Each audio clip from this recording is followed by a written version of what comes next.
Hello बच्चों, good morning. तो अब तक हमने स्टडी कर लिया था Biot-Savart's law.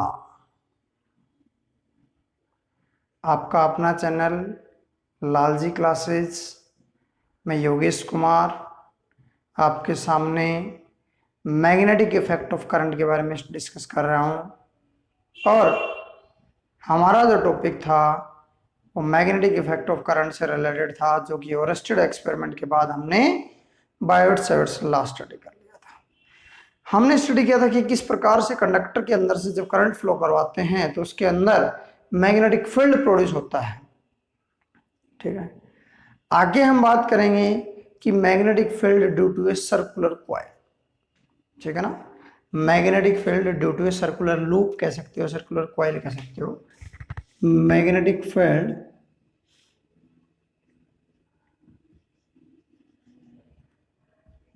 Due to a circular coil कह सकते हो या लूप कह सकते हो एट सेंटर।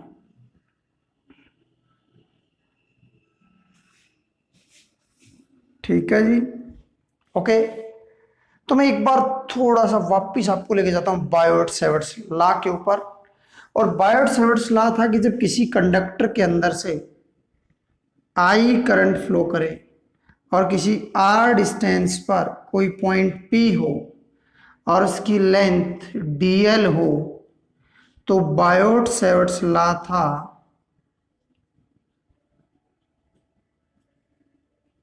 उसने क्या कहा था, उसने कहा था, क्या कहा था, B change in magnetic field that is equal to mu naught upon 4 pi I D L sine theta by R square.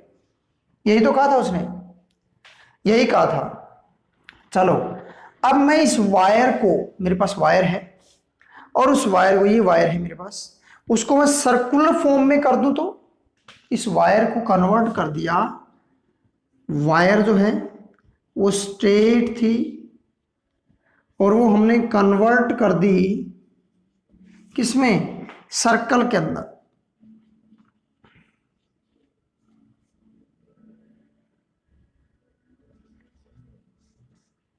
Circular बना दिया मैंने इसको, क्या बना दिया, सर्कुलर। ठीक है, अब सर्कुलर बना दिया तो लेंथ तो वही होगी हमारी जो थी, मैंने इसको इस प्रकार से बना दिया। इसके अंदर मैंने एक पार्ट वही डीएल कंसीडर कर लिया, डीएल। यहां से ये आर डिस्टेंस होगी, ये पॉइंट ओ पी की बजाय ओ ले लिया, रेडियस जो के लिए, क्या ले ली, रेडियस। ठीक है, अब इसके अंदर से करंट आई फ्लो कर रहा है, आई से, तो DB change in magnetic field that is equal to mu naught I D L sine theta by R square. Theta ये होगा, अब ये थीटा तो 90 लाई कर रहा है, ठीक है ना, ओके। तो थीटा यहाँ 90 लाई करेगा, तो यहाँ पे वैल्यू हम निकालेंगे किसके लिए, magnetic field due to a circular coil. ठीक है, थोड़ा सा मैंने आपको वहां पे क्लू दिया है बायोट-सेवर्ट्स लॉ से रिलेटेड। ठीक है, ओके। तो मैंने एक सर्कुलर कॉइल ले ली, क्या ले ली, सर्कुलर है कॉइल। सर्कुलर लेनी है, मेरी तरह वैसे नहीं लेनी है, आपको सर्कुलर ही लेनी है। ठीक है, कभी मेरी तरह ले लो, ठीक है ना। और ये सर्कुलर कॉइल मैंने ले ली और इस सर्कुलर कॉइल के अंदर करंट फ्लो कर रहा है, आई करंट फ्लो कर रहा है। और ओरिजिन ले लिया, इसकी आर रेडियस ले ली। ठीक है भाई, ओके। आर क्या ले ली, रेडियस। अब इसके अंदर मैंने छोटा सा पार्ट ए बी ले लिया जिसकी लेंथ मैंने डी एल ले ली। ठीक है भाई, कोई दिक्कत नहीं है, चले आगे। अब according to Biot-Savart's law,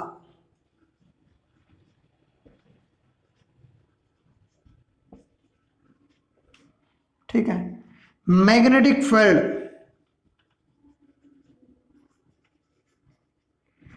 due to element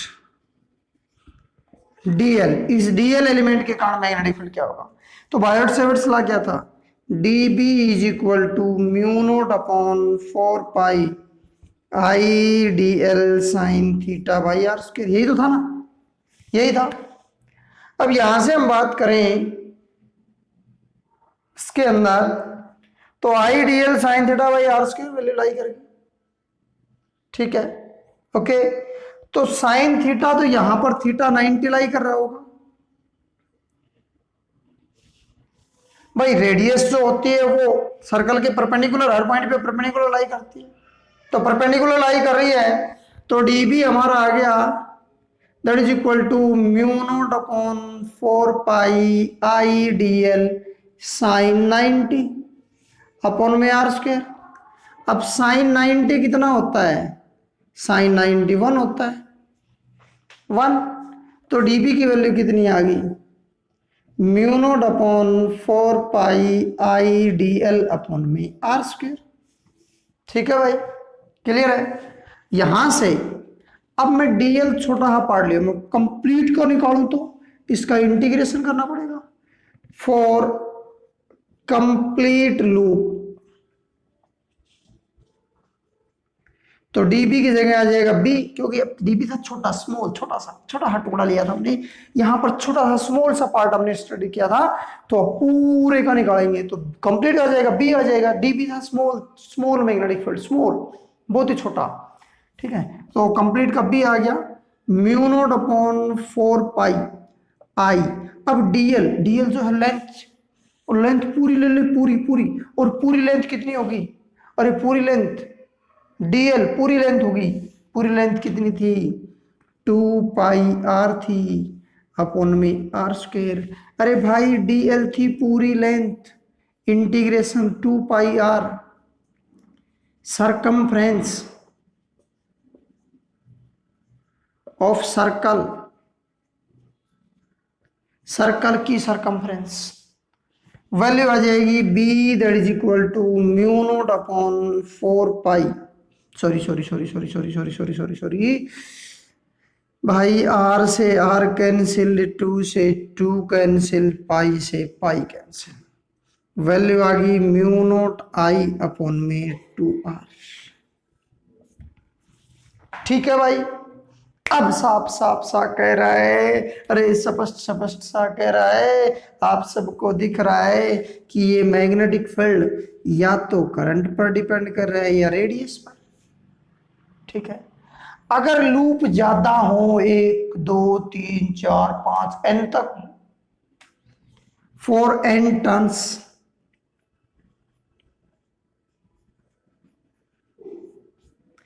तो b की वैल्यू आ जाएगी म्यू नोट एन आई अपॉन में 2r। अरे साफ दिख रहा है आपको कि magnetic field depends, magnetic field depends number first, number of turns in loop, number second current flowing in loop, number third radius of loop। मतलब 3 ही वेक्टर हैं जिन पर क्या कर रहा है? डिपेंड कर रहा है लूप का मैग्नेटिक फील्ड। यहां से हम बात करें तो क्या कहना चाह रहा है कि मैग्नेटिक फील्ड जो हमारा है वो डिपेंड कर रहा है कौन कौन से फैक्टर्स पे? अरे फैक्टर नंबर कौन सा? 1, नंबर ऑफ टर्न्स। अब बोले जी क्या होगा? नंबर ऑफ टर्न्स बढ़ाएं तो मैग्नेटिक फील्ड बढ़ेगा, नंबर ऑफ टर्न्स घटाएं मैग्नेटिक फील्ड घटेगा।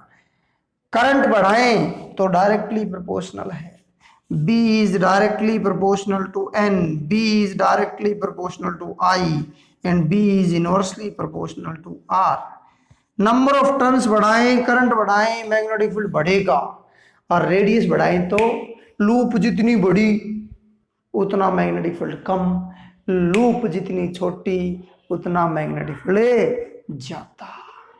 श्योर सी बात है, क्लियर है, आगे बात समझ में, कोई दिक्कत नहीं है, ठीक है ना। ध्यान रख लेना दूसरी बात ये, अगर एक वायर की लेंथ इक्वल है, मतलब जैसे ये लेंथ ले ली मैंने,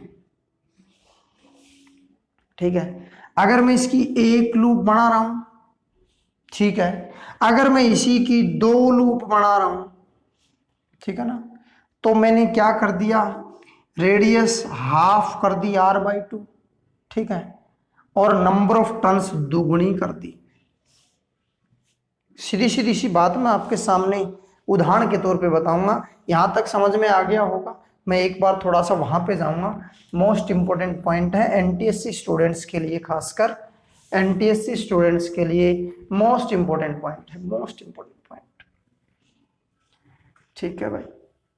जैसे मेरे पास एक वायर थी, इस वायर की लेंथ थी L, मैंने एक लूप बनाई इसकी, ठीक है, लूप बन गई, लेंथ तो L ही रहनी है। अगर मैं 2 लूप बनाऊंगा उसी वायर की, तो 2 लूप के लिए मुझे साइज कम करना पड़ेगा, ठीक है, तो 2 लूप बनाऊंगा तो रेडियस क्या हो जाएगी, हाफ हो जाएगी, ठीक है, और नंबर ऑफ टर्न्स क्या हो जाएंगी, वो दुगनी हो जाएंगी। भाई एक टर्न्स थी, अब 2 टर्न होगी, ठीक है। तो यहां पर B की वैल्यू आई थी पहले μ0 Ni/2r थी, यही था ना। अब जो B डैश नया आया, यहां N की जगह सॉरी B आया μ0 I/2r, N1 थी ना, 4n = 1। अब B डैश आ जाएगा μ0 N की जगह 2 आ गया, रेडियस हाफ होगी 2r/2, 2r/2। अब ये 2 ऊपर आ जाएगा, ऊपर आ जाएगा μ0 4i/2r या 4 μ0 I/2r। पहले वाला μ0 I/2r था, ये 4 गुना हो गया, बढ़ाई हमने डबल थी, हुआ 4 गुना है। अगर n बढ़ाए तो n स्क्वायर कर देना सीधा। लेंथ गिवन है, उसकी नंबर ऑफ टर्न्स बढ़ा रहा है, तो रेडियस छोटी होती जाएगी, रेडियस डिक्रीज होती जाएगी, ठीक है। जैसे उदाहरण के तौर पे एक मैं बात करता हूं, मैंने एक वायर ली, उसकी 5 टर्न ये बनाई मैंने, ऐसे ये टर्न बनाई, ठीक है। अगर मैं साइज छोटा करूंगा तो नंबर ऑफ टर्न्स भी क्या होंगी, ज्यादा होंगी, श्योर सी बात है, ठीक है। रेडियस डिक्रीज हो जाएगी तो नंबर ऑफ टर्न्स बढ़ जाएंगी। तो अगर मैं n टाइम्स करता हूं, भाई नंबर ऑफ टर्न्स n बढ़ाई, रेडियस r/n होगी, ठीक है ना। B = μ0 Ni, रेडियस कितनी होगी 2r/n, n ऊपर आ जाएगा तो B = μ0 n² I/2r। क्लियर है, समझ में आ गया, कोई दिक्कत नहीं है। चलो अब बात करते हैं इसकी डायरेक्शन की, मैग्नेटिक फील्ड के डायरेक्शन की। आपने पढ़ा था रूल नंबर, कौन सा रूल पढ़ा था, अरे बोलो, right hand thumb rule, right hand thumb rule. तो राइट हैंड थंब रूल, ये करंट है, मैग्नेटिक फील्ड इधर तो अंदर होगा और उधर क्या होगा बाहर, फील्ड लाइंस कुछ ऐसी बन जाएंगी, ऐसे ऐसे बन जाएंगी फील्ड लाइंस। करंट, अब देखो करंट नीचे आ रहा है, करंट नीचे आ रहा है तो फील्ड अपवर्ड बाहर आ रहा है, तो ऐसे बन जाएगी, ऐसे ऐसे, ठीक है। एक इसमें ऐसे बन जाएगी, ऐसे बन जाएगी, ऐसे, ठीक है ना, सॉरी ये डायरेक्शन ये आ जाएगी, ठीक है ना। फील्ड लाइंस किसके अनुसार दी जाएंगी, राइट थंब रूल के। इसके अलावा एक हमारा आता है क्लॉक रूल, और क्लॉक रूल को हम देखें तो जैसे हमारी लूप है, तो अगर हम ऊपर से देखें तो करंट ऐसे फ्लो कर रहा है जो कि क्लॉकवाइज को शो कर रहा है। अगर हम नीचे से देखें तो एंटी क्लॉकवाइज को शो कर रहा है, ऐसे शो कर रहा है। अब क्लॉक रूल क्या कहता है कि अगर क्लॉकवाइज आता है तो साउथ पोल को रिप्रेजेंट करता है, ऐसे। ये देखो साउथ ऐसे जा रहा है, इधर जाओगे नीचे तो ऐसे जा रहा है, क्लॉकवाइज।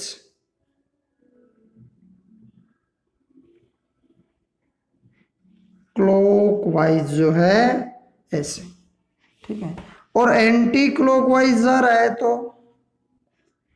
ये इधर जा रहा है और ये इधर जा रहा है, तो ये तो साउथ पोल को रिप्रेजेंट कर रहा है और ये नॉर्थ, यानी कि लूप जो है एक मैग्नेट की तरह बिहेव कर रही है।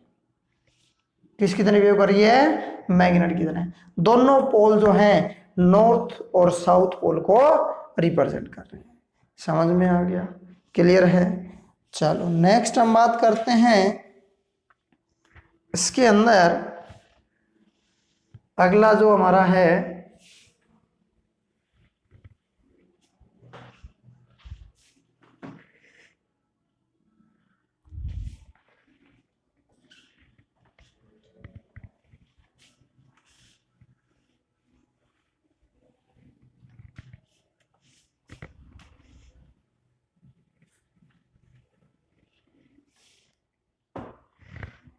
अगला हमारा है सोलेनॉइड।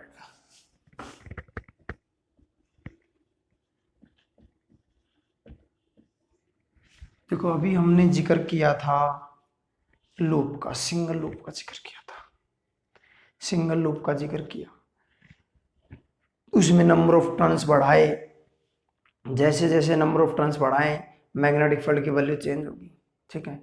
सोलेनॉइड क्या है? सोलेनॉइड क्या है कि एक हेलिकल फॉर्म है कॉपर वायर की, ठीक है। It is a insulation of the copper wire, ठीक है, और ए मैग्नेटिक मटेरियल और ए मटेरियल और a cardboard in the helical form, ठीक है। मतलब कॉपर वायर का insulation when the current is flowing through it it behave as a magnet. मतलब जब इसके ऊपर से करंट फ्लो करवाते हैं तो किसकी तरह बिहेव करता है? मैग्नेट की तरह बिहेव करता है, सोलेनॉइड कहलाता है, ठीक है। साफ साफ से शब्दों में मैं कहना चाहूं कि सोलेनॉइड जो है वो long containing large number of close insulating copper wire है।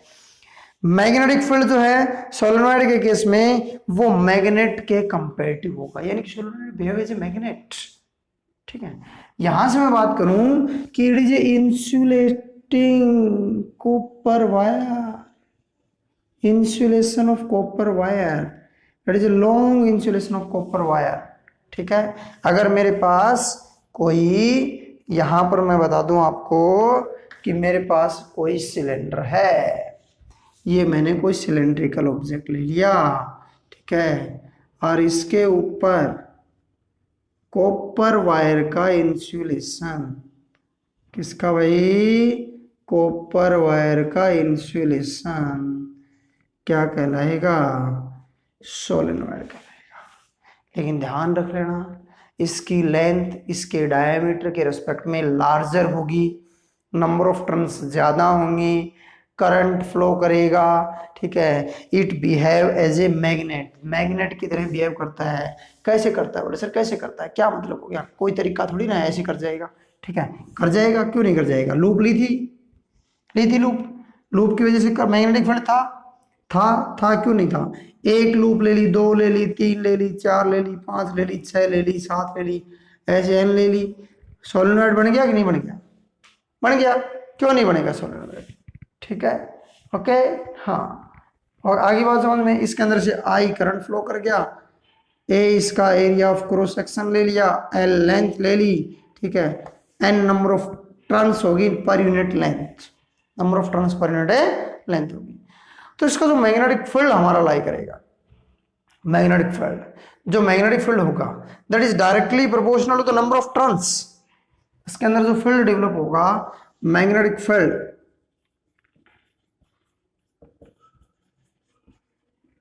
B that is equal to mu naught N I होगा। नंबर ऑफ टर्न्स पर डिपेंड करेगा, ठीक है।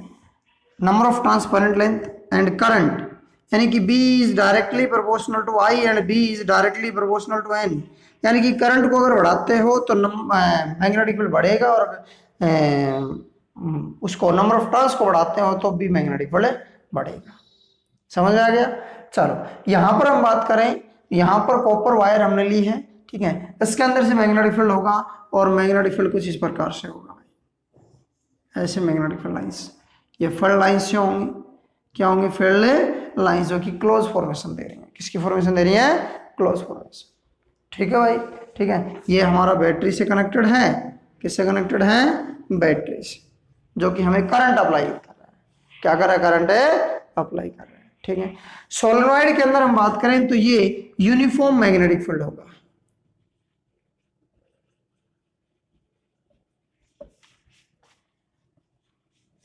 ठीक है, यूनिफॉर्म मैग्नेटिक फील्ड होगा।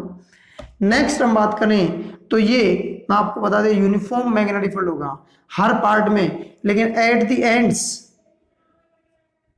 B is equal to mu naught N I by 2 होगा, हर एंड के ऊपर, हर एंड के ऊपर, ठीक है। It equivalent to bar magnet के इक्वलेंट है, बार मैग्नेट के बिल्कुल इक्वलेंट है, कोई चेंज है ही नहीं, कोई चेंज नहीं है, ठीक है। बार मैग्नेट के बिल्कुल इक्वलेंट है। ये किन किन फैक्टर्स पे मैंने बताया, ठीक है। If we increase number of turns then magnetic field increase. Second, if we increase current, magnetic field will increase, ठीक है। इसके अलावा it depends upon material insert in it, मतलब आप यहाँ पे जो मैंने आपको सिलेंड्रिकल शेप में लिया है, कौन सा मटेरियल आप इस्तेमाल करते हो उसके ऊपर भी डिपेंड करेगा। Okay, have a great day.